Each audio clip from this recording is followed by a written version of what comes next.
It's my pleasure to introduce Ben Weiss from the Museum of Fine Arts. Ben is a man of amazing curiosity and wide-ranging interests, so that makes him the perfect person to be no other than the director of collection of a museum as encyclopedic as the MFA. He's also, in addition to that role, he's also the Leonard Lauder Curator of Visual Culture. And I'll just say a fun fact about Ben, and he's going to hate me for that, but he's also the son of Rainer Weiss, who is a co-winner, recent co-winner of the Nobel Prize in Physics. And I'm sorry.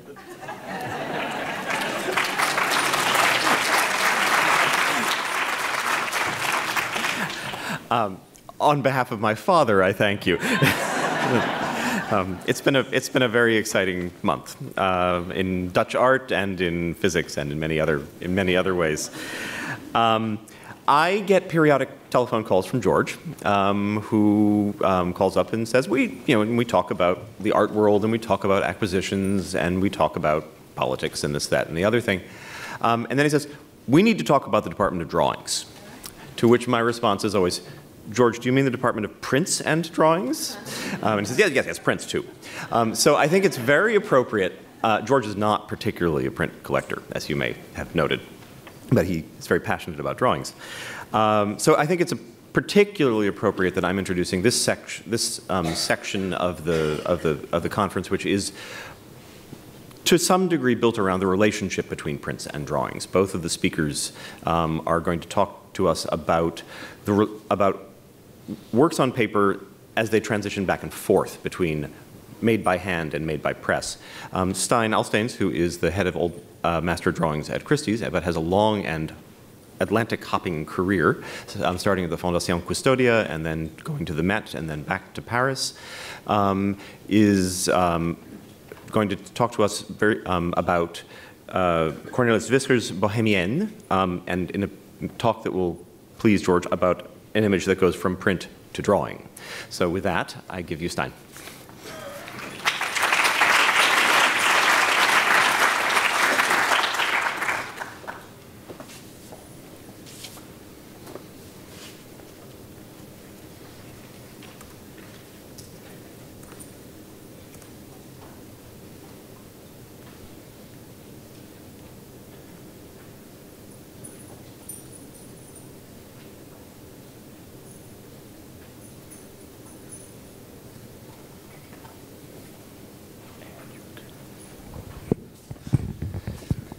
Thank you, Ben, and also thank you, Edouard, Susan, and Ostea for inviting me to this exciting occasion.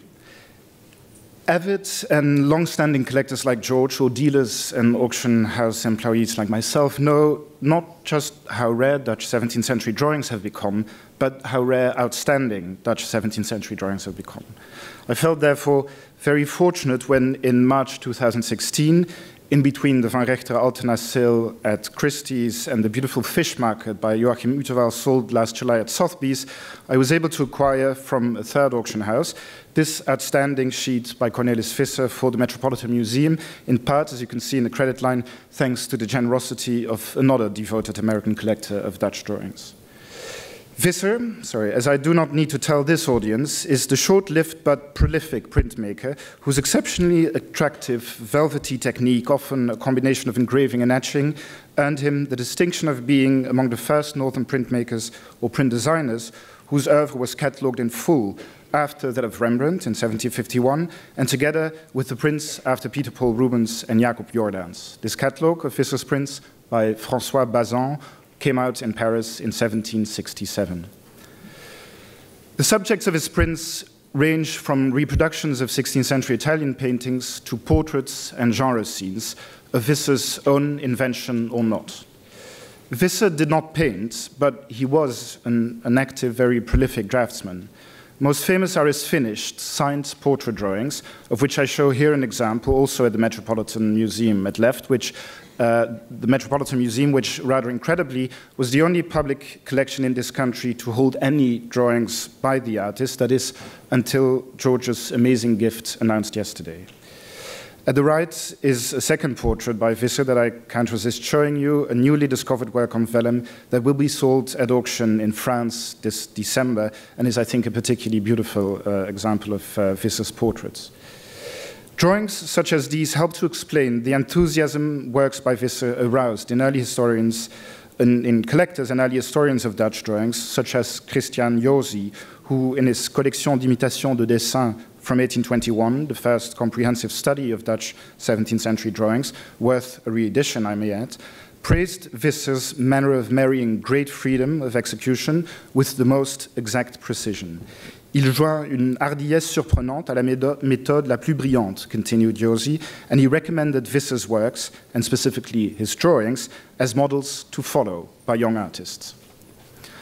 Other drawings by Visser include tronies, head studies, here a particularly beautiful and touching one from the Abrams Collection, which Susan already showed, as well as depictions of animals, studies after sculpture, etc. All in all, an oeuvre of such diversity, quality, and originality that one should wonder when an undertaking print room will finally mount an exhibition on him. No study of his drawings had been done until the dissertation from 2015 by an American, John Hawley, here present, I believe, who recently became my colleague at Christie's Old Master Paintings Department in New York, and whose help in writing this paper I am glad to acknowledge. The Metropolitan's Visser, this one I mean, not the portrait, depicts a rather disheveled-looking woman with 3 children, of which she is breastfeeding the youngest.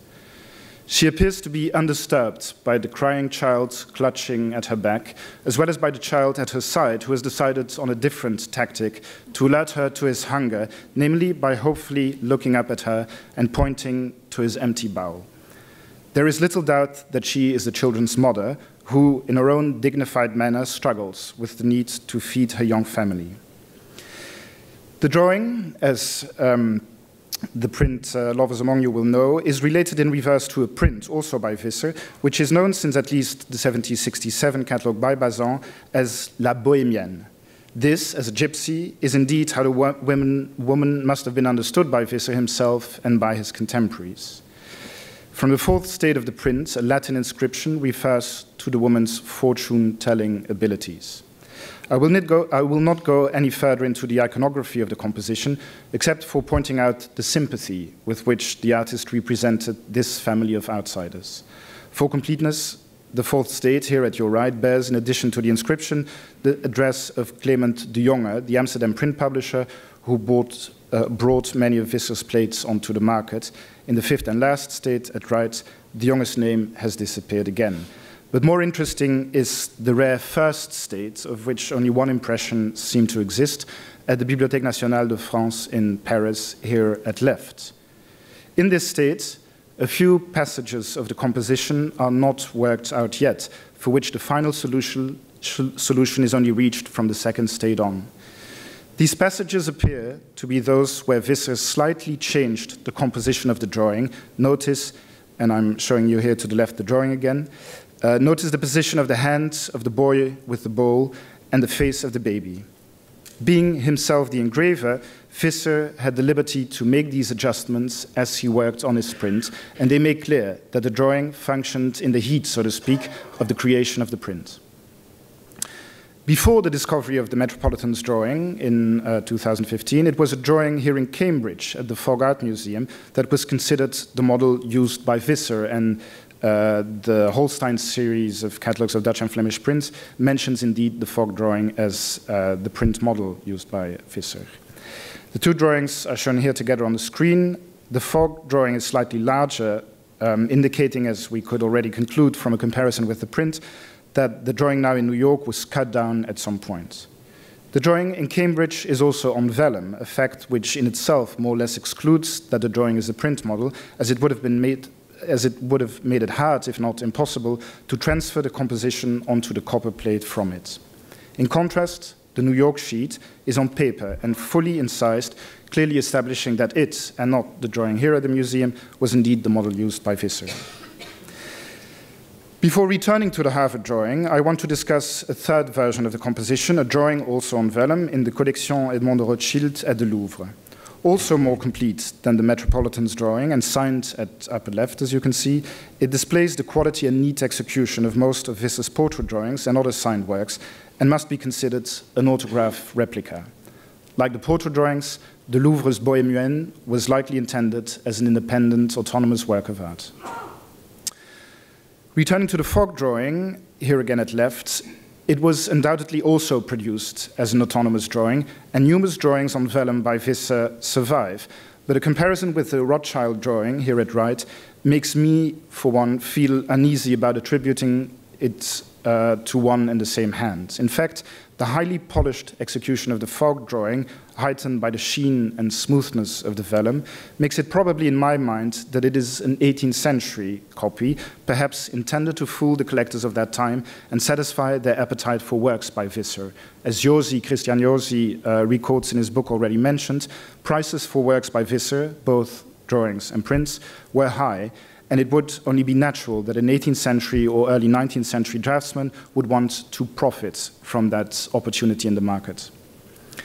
What is clear in any case is that the Rothschild and Fogg drawings are more closely related to one another than to the Metropolitan sheets. Notice especially the background, which Visser envisioned as solid and dark, perhaps a sort of cave in the Metropolitan's drawing, against which the figures clearly stand out, and as more varied and detailed in the print, which I show here mirrored in the same orientation as the three drawings on the screen, with a group of slender trees marking the middle of its composition and forming the transition towards an atmospherically rendered riverscape, which offers subtle proof of the evocativeness of Visser's blend of engraver's burin and etcher's needle.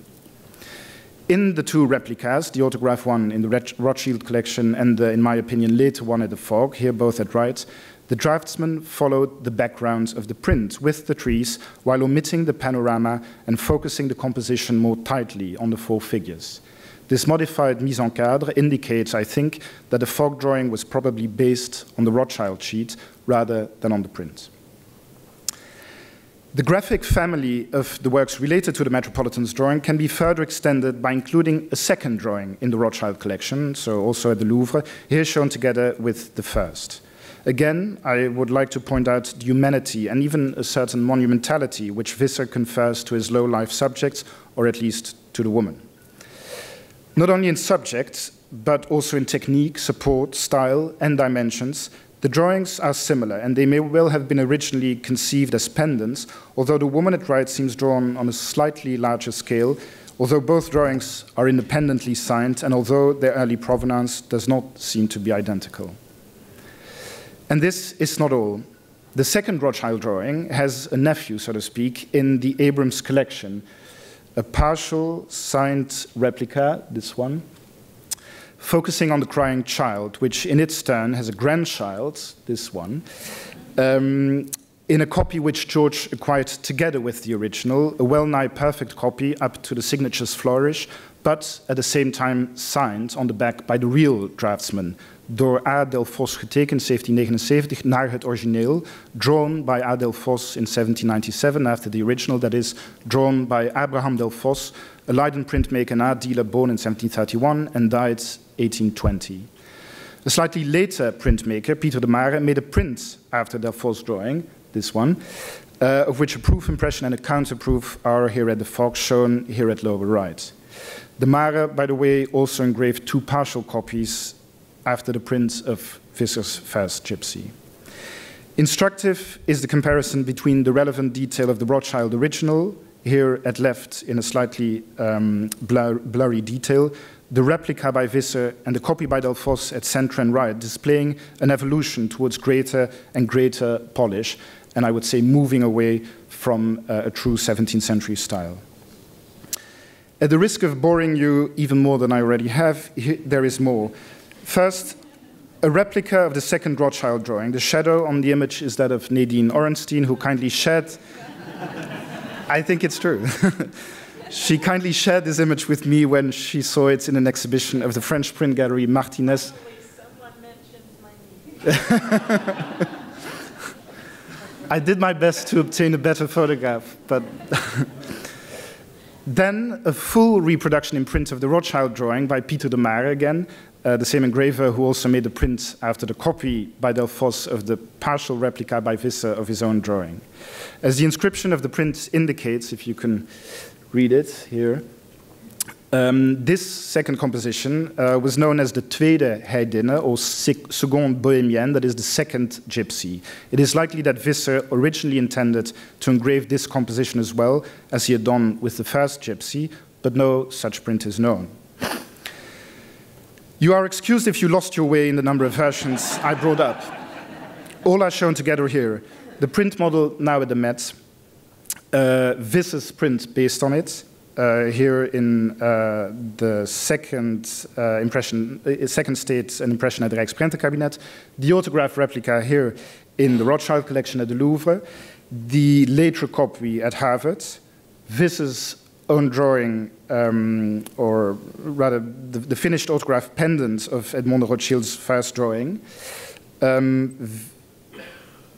Visser's own drawing based on it, on the Crying Child, and the copy after it by Delphos, both in the Abrams collection, de Mare's print and the counterproof of it at the Fogg, the anonymous later replica of the entire composition, and the print by de Mare, probably based directly on the Rothschild drawing.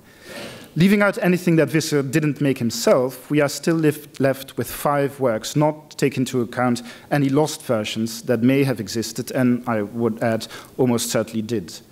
What almost all of the drawn versions, autograph and non-autograph, have in common is that they sprung, in a way, from Visser's print. The Metropolitan's, hence my title, From Print to Drawings. The Metropolitan's drawing seems unique in his oeuvre in that it precedes the print, which is reflected in the drawing's relatively loose style, illustrated by these 2 enlarged details. As one would expect, the drawing is precise enough to serve as the basis of Visser's print after it, but details are not overly insisted upon, and the gradations are more extreme, less blended than they are in the print, as well as in the later versions. Also remarkable are the accents in darker black, a feature not really present in Visser's other known drawings. The New York sheet shows an almost unknown side of Visser's draftsmanship, I would argue, as most, if not all, of the drawings related to his prints and still known as today should in fact be regarded as based on these prints rather than made in preparation of them, and it's no coincidence that most of them, not all of them, but most of them, are actually done on vellum. In other words, the Metropolitan's recent acquisition is, I believe, the only drawing of which it can be said with certainty that it is a print model by one of the 17th century most accomplished printmakers, and as such, its rediscovery was an important addition to the corpus of his works. To make a larger point, the extensive number of replicas, both autograph and not, says something about the reputation of Visser. Some of the luster of that reputation seems to have been lost in the course of the 20th century when collectors like Frits Lucht and IQ van Rechter Altena, to mention only those 2, combined a sophisticated awareness of 18th century collecting habits with an aesthetic preference for somewhat less finished drawings. If I can permit myself, George, a personal memory, I remember well when in 2002, when I was a young curator at the Frits Lucht collection in Paris, a selection of George's drawings arrived in Paris in the weeks preceding the opening at the Institut Néerlandais of Bill Robins's exhibition of highlights from the Abrams collection. As we opened the crates and checked the drawings for condition, I was not only struck by their obvious high quality, but also by a marked difference of many of them of the kind of drawings favored by, for instance, Lucht. George seemed to me to have a greater tolerance for the kind of drawings that 17th century artists, Cornelis Visser certainly among them, produced in large quantities, and that 18th century collectors responded so well to, prompting contemporary draftsmen and printmakers to produce drawings and prints directly based on Visser's work.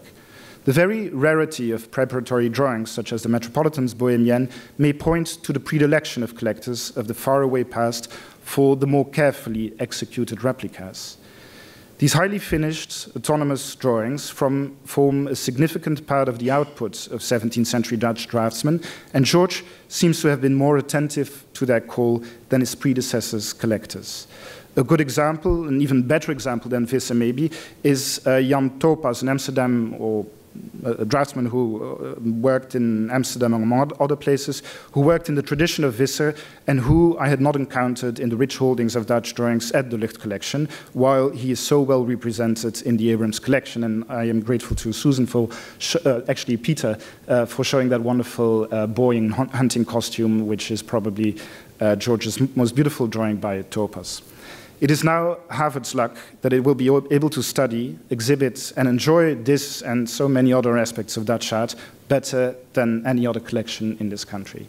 Thank you.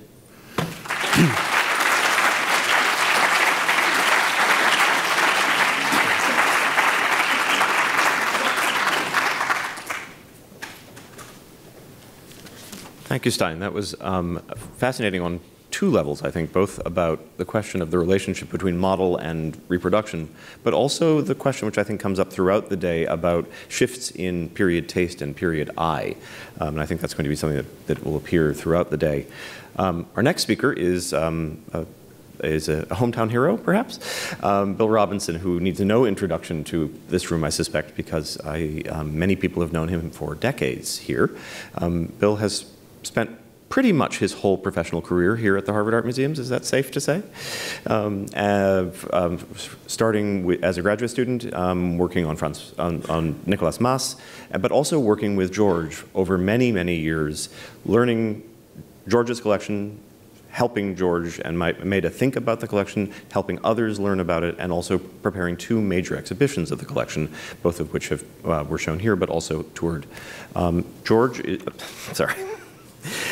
Bill is going to also address the question of the relationship between print and drawing in his talk about Valentin Vaillant with astonishing speed and great elegance about drawings at the Synod of Frankfurt in 1658.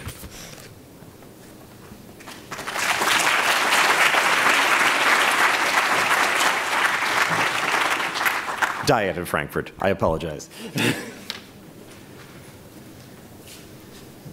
And that's not a new way of losing weight by eating hot dogs.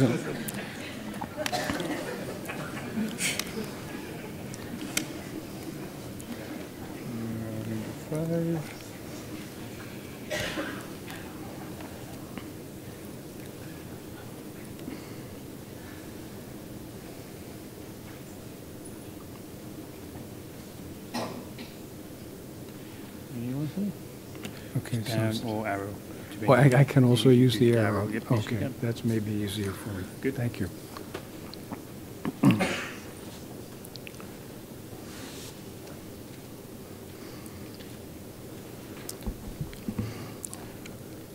Valentin Vaillant was born in 1623 in Lille, then still part of the southern Netherlands, and trained as a painter in Antwerp with the Flemish master Jan Erasmus Cornelis. After a brief stint in Middelburg, he established himself as a painter and portrait draftsman in Amsterdam. In the middle 1650s, he was in Frankenthal in the Palatinate.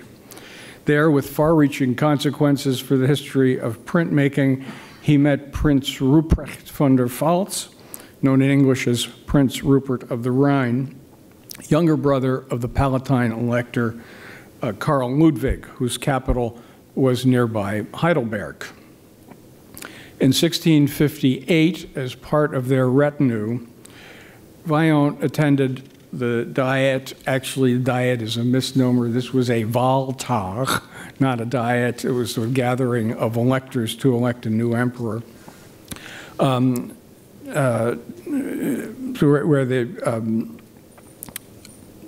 electors of the empire gathered to elect a successor to the recently deceased Habsburg Emperor Ferdinand III, an event attended with political intrigue and high-level negotiations among leading continental powers. His sojourn there will be the principal focus of my talk. We'll examine particularly the purpose of his work in Frankfurt, the dignitaries he portrayed there, and the technique of his drawings. Vaillant had a kind of Rembrandtesque propensity for self-portraiture which he did in a number of media and, well, in painting and printmaking, and in street clothes and in dress-up, as in this wonderful painting on the left. Following the meeting in Frankfurt, a member of the French delegation, the Duc de Gramont, brought Vaillant to Paris in 1659. He stayed several years, portrayed Louis XIV and members of his court, and made an important contribution to the development of the pastel portrait in France. In 1665, Vaillant returned to Amsterdam, remaining there until his death in 1677. With his brother Bernard Vaillant, he specialized in the production of mezzotints and portrait drawings.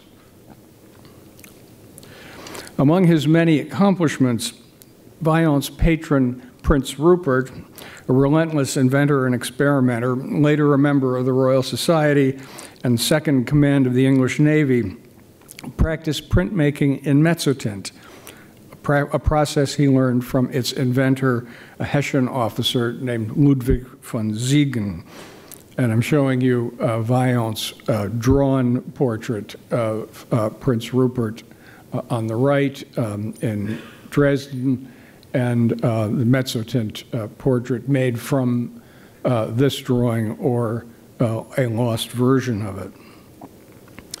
Prince Rupert taught Vaillant to make mezzotints, and Vaillant became the first professional artist to specialize in this branch of printmaking. Vaillant's skill and innovations brought mezzotint to a level of refinement that far surpassed the productions of his amateur predecessors, and there were only two. There were only Ludwig von Siegen and Prince Rupert who made mezzotints before Vaillant. And his example precipitated the spectacular development of the medium in the Netherlands in the late 17th century and in 18th century England. Vaillant explored the suitability of the mezzotint technique to every sort of subject, from the reproduction of his own painted portrait of Jan VI on the left. The sitter, as you know, is the subject of Rembrandt's most famous single male portrait, to reproductions of Italian history paintings, low-life and high-life, Jean Racine's low-life scenes, such as the one, the mezzotint after Cornelis Visser on the right, as well as subjects that were not at all common in printmaking, like this Vanitas still life and several nocturnal landscapes, for example, here on the right after a painting by Cornelis von Pullenberg. Due to the more than 200 mezzotints he produced and his foundational role in the development of that technique, in the 18th century, Vaillant was a well-known master. In 1718, the biographer of Dutch artist Arnold Houbraken cites him for fostering and improving the art of mezzotint, but also as a kunstig tekenaar met crayon, skillful draftsman with pastel or colored chalk. While scholars of printmaking, particularly Gerlauten, author of the volume in the Holstein series on Vaillant, have given him his due, his superb portraits in black and white chalk and his rare pastels have attracted relatively little attention. A French art historian, Nadine Rogeau, devoted a dissertation to Vaillant in 1999, in which she cataloged 101 drawings in black chalk, 10 pastels, and 47 paintings in addition to the prints. In an article published in the Gazette des Beaux-Arts in 2001, Rogeau wrote, quote, "It is in the perfection of the use of black chalk that the artist settles into the first rank of a format comparable to that of painting. His drawings, like his pastels, deserve to be rediscovered." Although Rogeau's study is far from the last word on Vaillant's drawings, in this general statement, she's certainly correct. Thanks to his mastery of working with black chalk and white chalk, Vaillant belongs among the preeminent portrait draftsmen of the Dutch Golden Age. The Harvard Art Museum owns two outstanding examples representing On the left, Johann Philipp von Schönborn, Archbishop of Mainz and one of the imperial electors, and the French diplomat Hugues de Lyon on your right. Both belong to the series produced by Vaillant during the 1658 Wahltag in Frankfurt.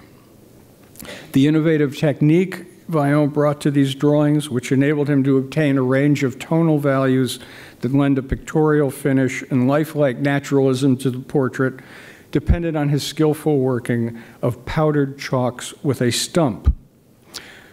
According to an 18th century source, Vaillant constructed stumps, quote, of several rolls of white paper rolled up very hard and close, bigger or lesser according as his work required, with which he rubbed in the several colors. So, he would take finely ground black chalk or charcoal, the technical term is sauce, and that, believe it or not, and distribute it in varying quantities on the paper support, using the stump, a tightly rolled paper. He pushed the sauce over the surface and into the paper, modulating the values from rich velvety blacks to luminous light grays. Within passages of blacks and grays, for example, in the hair, he modeled the forms by lifting out some of the black pigment with perhaps a clean stump or fresh kneaded bread. To finish the portrait, he added strokes of white chalk to the noses, hair, edges of the collar, and decorative elements like Schönborn's doublet and cross, that's in drawing on the left, and used a sharpened black chalk for fine detailing in the facial features, hair, and in, say, Hugues de Lyon's jacket on the right. This is a detail of the Harvard portrait of Hugues de Lyon, which illustrates the tonal approach that characterizes Vaillant's technique. To the portrait of Hugues de Lyon, he added a precious touch that gives a hint of his future work in pastel. Here, blue pastel, I hope you can see it, blue pastel composed of natural ultramarine ground lapis lazuli, a very rare pigment, for the irises of the eyes. I'm not sure that's visible in the slide, but it's there. It's very blue.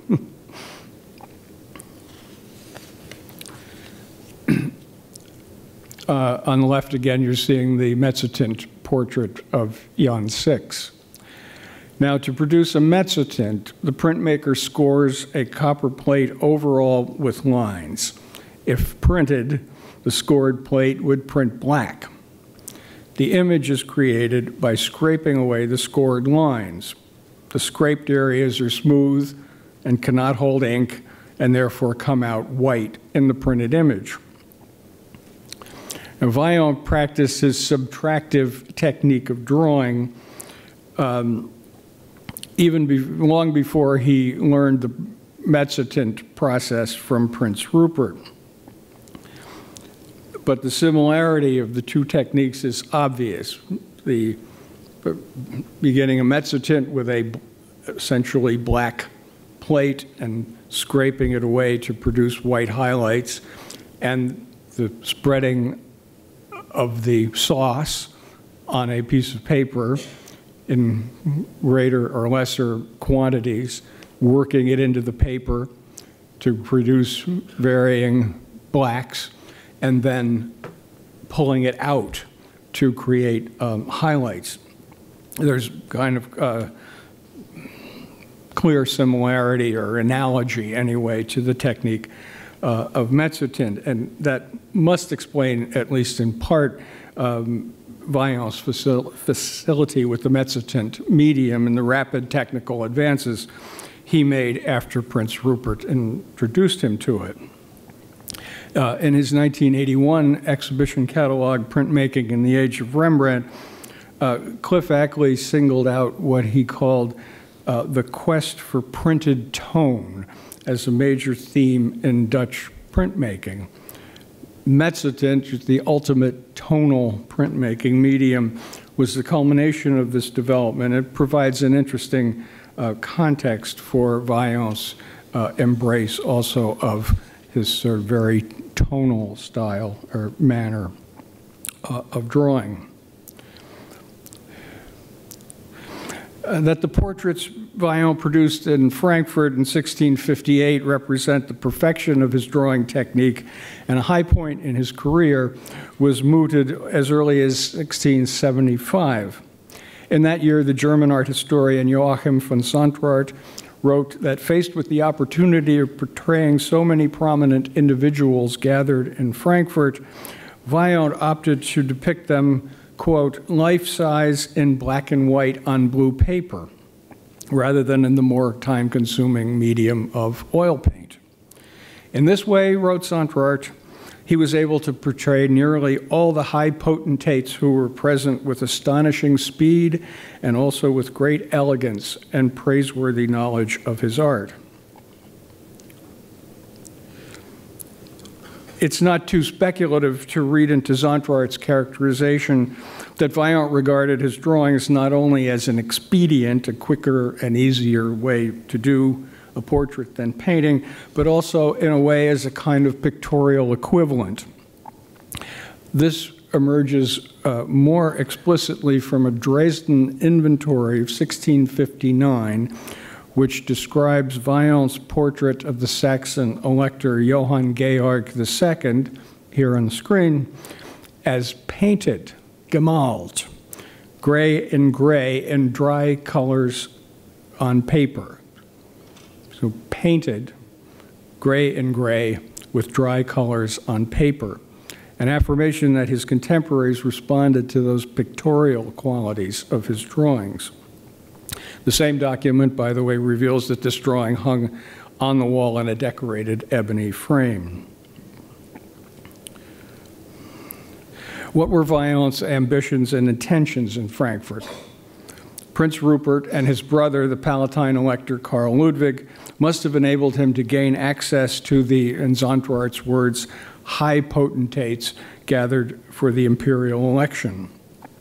He took the portraits of the newly elected emperor, the 18-year-old Austrian Habsburg who ruled as Leopold I, as well as the 7 electors, but also of several diplomats and ambassadors like Hugues de Lyon, who had no official voice in the election but tried to exert influence on behalf of other European powers such as France and the Dutch Republic.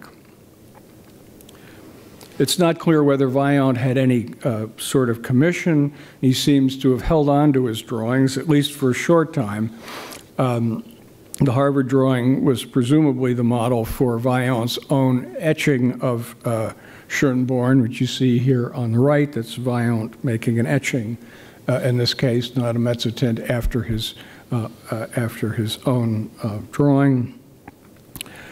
And he evidently furnished the drawings to the Frankfurt printmaker and publisher Caspar Marian, who produced the commemorative publication of the event.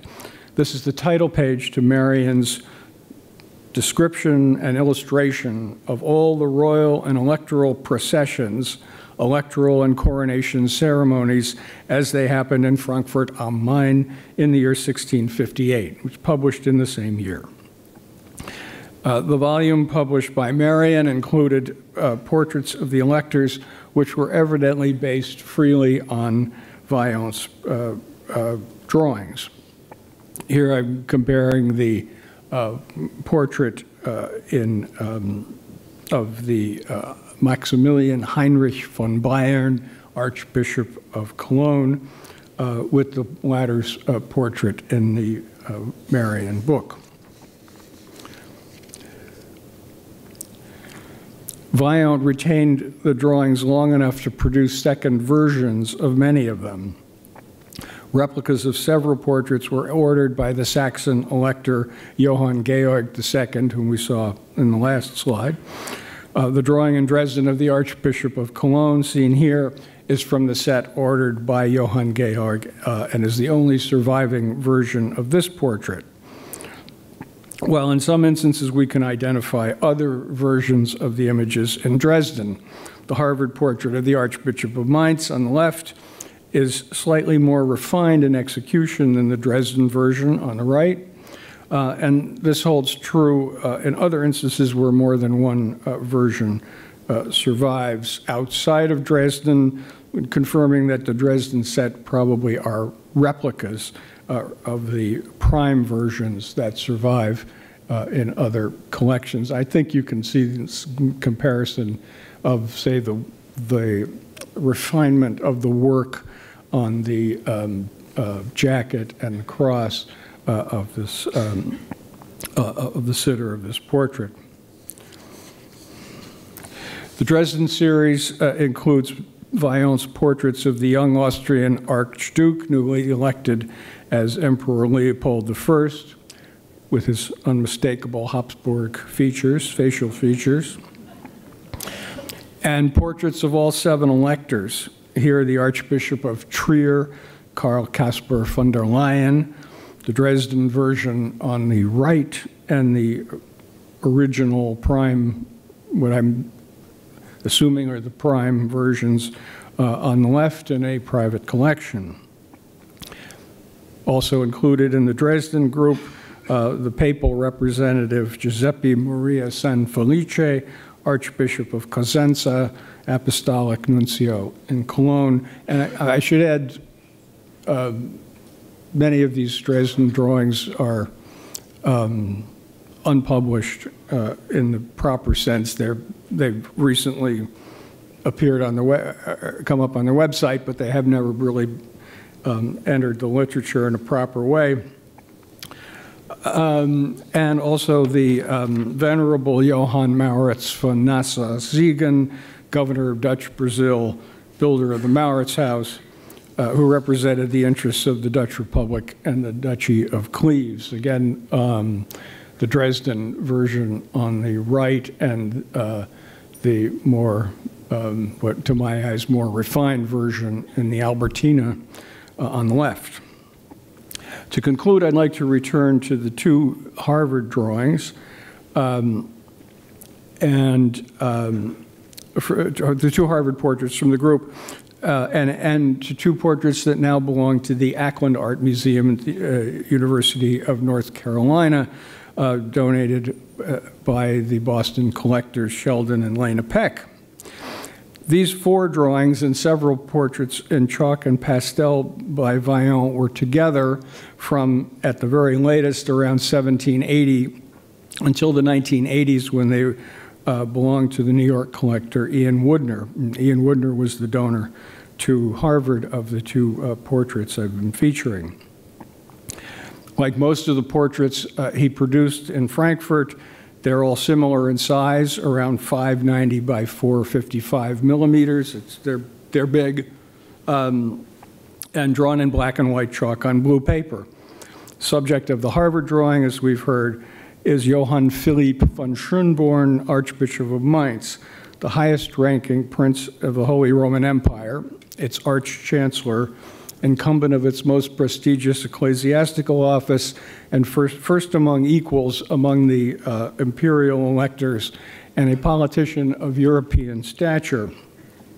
He skillfully wielded his considerable secular power to secure peace and restore property to territories devastated during the 30 Years' War.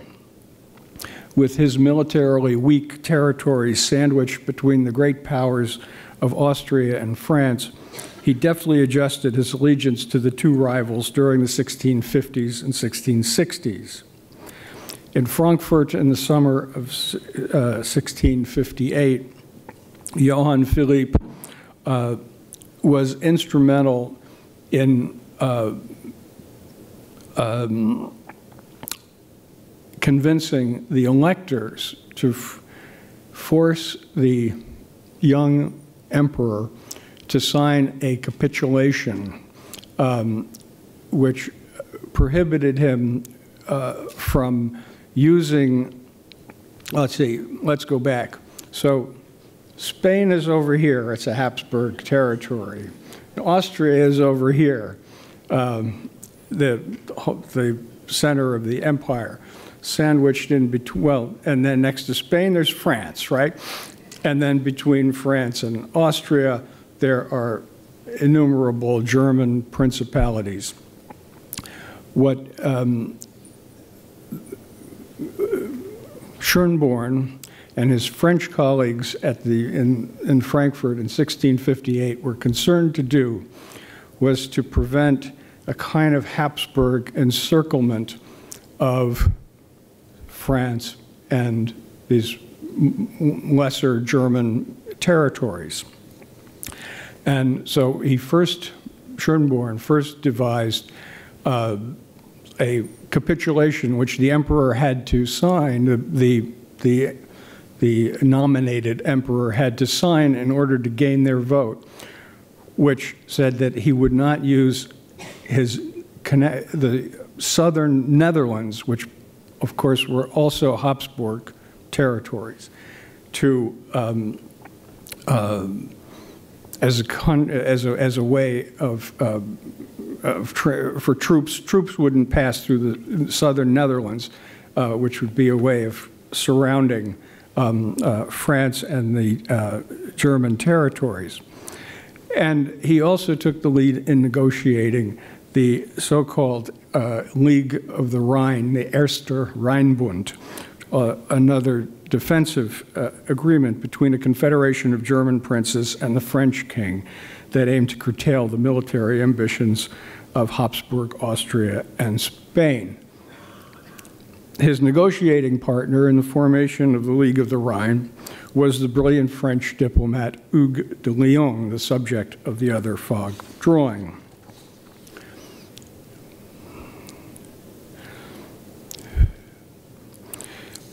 The two drawings at the Acklin Museum, one represents the Duc de Gramont. He was the head of the French delegation, so the colleague and superior of Hugues de Lyon. Hugues de Lyon was a brilliant diplomat and probably the more prominent negotiator, but the nominal head of the delegation was the Duc de Gramont, a Marshal of France, military hero. And you see him in the Vaillant drawing at the Acklin Museum on the left, and in a print by by Pierre Lombard after Vaillant on the right. Now, the drawing on the right, also in the Acklin Museum, has traditionally been identified as a portrait of a Spanish Marquess de Mondayar. Now, this was an actual title, but as far as I can tell, in 1658, there was no incumbent of the office, and if you allow a little national profiling, this guy on the right doesn't look much like a Spaniard to me in any case. But I propose to identify him as Hermann Egon von Fürstenberg, Count of Fürstenberg, later Prince of Fürstenberg, whom you see in the print on the left. He was the Chamberlain and Privy Councillor to the Duke Elector of Bavaria, and very much with his two brothers who were bishops in the circles of the archbishops of Cologne and Trier, very much a negotiating partner of the French delegation to the Diet of Frankfurt. And finally, as I mentioned at the beginning, if Vaillant ingratiated himself with the French delegation to the Frankfurt in 1658, it certainly paid off for his career. In 1659, he was taken by the Duc de Gramont, who we saw a minute ago, to Paris, where he was introduced at the court and produced a series of innovative and magnificent pastel portraits of Louis XIV, his new Queen Maria Theresa of Spain, and the two that you see here of Philippe, Duc d'Orléans, and on the left, and Cardinal Mazarin, the first minister, on the right. So this Frankfurt opportunity led to, in Vaillant's career, to yet another important opportunity for him in Paris, where he stayed 5 years. Thank you.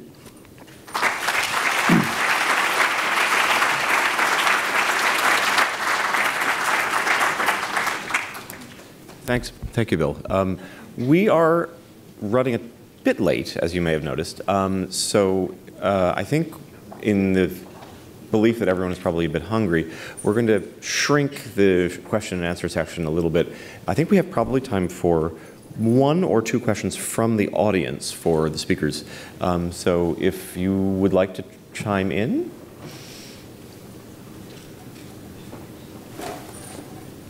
I'm a little blind. So, yes, Antine. Yep.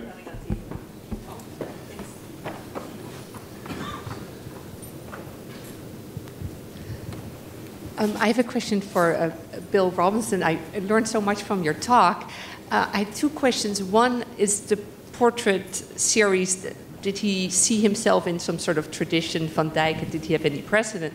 And the other one about the 1658 gathering in Frankfurt, what type, was there also a triumphal procession? Was there fireworks? Was it a good party? I was curious if there was, how big the fanfare was in terms of, or whether it was just a meeting. I'm sorry, Antine, could you say it again? Sorry. I'll start with the last question. So as you know, I'm interested in triumphal entries. So I was wondering, in terms of hosting this meeting, whether there were any entries in the streets of Frankfurt, were there fireworks, was it a staging of an event? And the other question I had, did the printed portrait, was Vaillant thinking of himself in some sort of tradition of printed portraits, Van Dyck, or did he just... You know, do you see any links? The answer to the first is that the volume to which I showed the title page by Caspar Marian, that's very much, I only showed the title page and the portraits, but there are pages and pages of the processions with the names and numbers of all the players listed in tedious columns. And then, but small etched images of the processions. The answer to the other question, I think Vaillant, it comes out more of a Dutch tradition, and he had a career in Amsterdam between 1650 and 55, or say, where he did a lot of painted, sort of drawn, mostly bust length portrait drawings in a kind of early version of this technique that I was talking about, but in the true tradition of workaday Dutch portraits, they're kind of stiff. And bust length, there's nothing you never, Van Dyckian wouldn't enter into your vocabulary in describing them. Thank you. I think we have time for 1 more question. So, Jane? A question for Stein. Can you just explain what the technical process would have been between the print and the later replicas on vellum, which are flipped, reversed again? That's a good question. Which I mean, there's no, I can't tell. And are there any traces of underdrawing from tracing, or have you? There are not, but because they are more finely finished, and I would say covered with a very dense net of hatching and shaded areas, there may well be.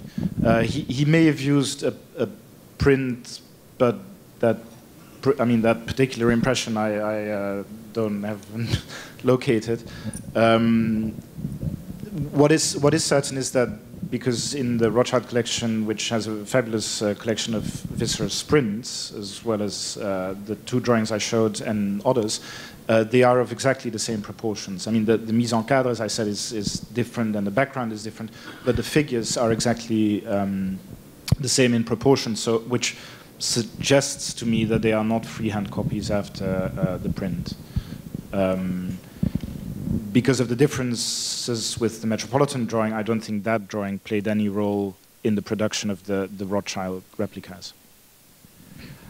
I'm sorry to cut it off so quickly, but I think I think we need to move on to lunch. But one thing to think about that both papers prompted to me, maybe we can discuss it more at lunch, is how both of these papers scramble a little bit the question of what is exactly a reproductive print, and how do the roles of primary and secondary play out across copies that are sometimes printed. How much does style transfer itself and transmit itself into the copy? Sometimes it seems to be a matter of great importance with the mezzotints. Sometimes with the reproductions in Marion's plates, it's just a source of images. But so things to think about that are maybe over lunch. So, Edward, do you need? No.